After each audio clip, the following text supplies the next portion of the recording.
I don't think it's much of a stretch to say there's been a boon of animated shorts recently, whether they be simple small-scale narratives or full-blown musical productions, all taking advantage of a short-form structure to explore all their technical and thematic ideas as deeply as they can, without overstaying their welcome. And one of my recent favourite examples has been Shingo Tamagawa's 3-minute short from 2020, Puparia. On a technical level, its art feels so delicately crafted, its animation silky in their subtlety, and its texture tangible in its roughness, with the tiny scratches of the medium literally visible in its shading. And in a way it was, since everything about it, from the line work to the colours, was done with pencils on paper. Tamagawa avoided digital programs as much as he could, believing it wouldn't be able to capture the aesthetic he was going for. It's only made more impressive by the fact that he developed this short over the course of 3 years, all on his own, hesitant to ask for help in case he bothered people with the painstaking process he took. It's dedicated to a very specific kind of look and feel rarely seen elsewhere, despite the hurdles that came with it. Similarly, on a thematic level, the short is defined to me by a single feeling,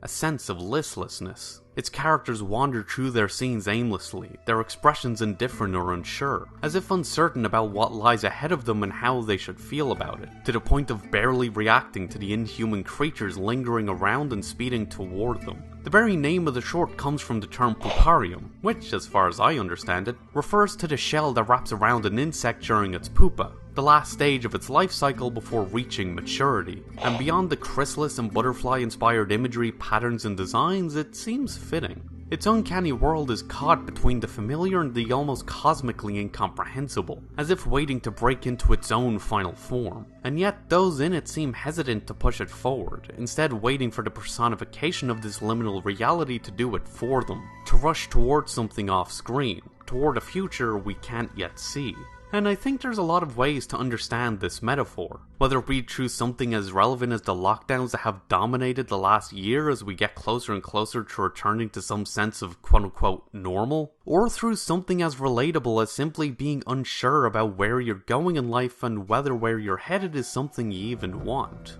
And for its creator, it's a feeling that was influenced by his own experiences, as after 5 years working in the anime industry, he started to feel like he was losing himself, and so took a year off to simply wander. その中で勝手に生まれてくるというか、ふと自分でも作品を作りたいなって思った瞬間があって、やっぱこれは自分で誰にも求められてないんですけど、一回やってみるしかないっていうところから本当に手探りで作り始めたっていう感じで、その時の自分の心の形みたいな、ずっと放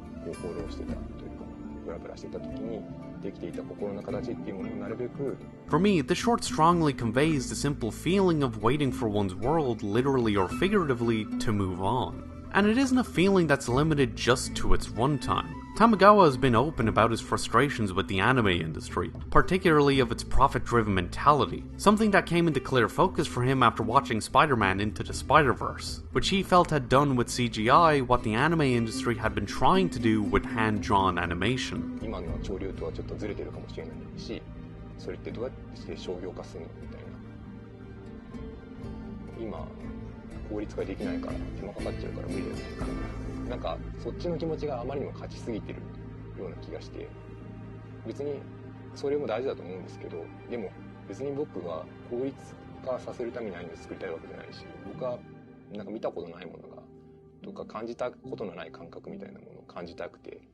アニメを作ってるので。What I love about Puparia is the clarity with which it expresses itself, because it's the kind of thing that feels like it could have only been made with the determination of a single artistic voice doing everything it can to talk, even if it only has a few words to say.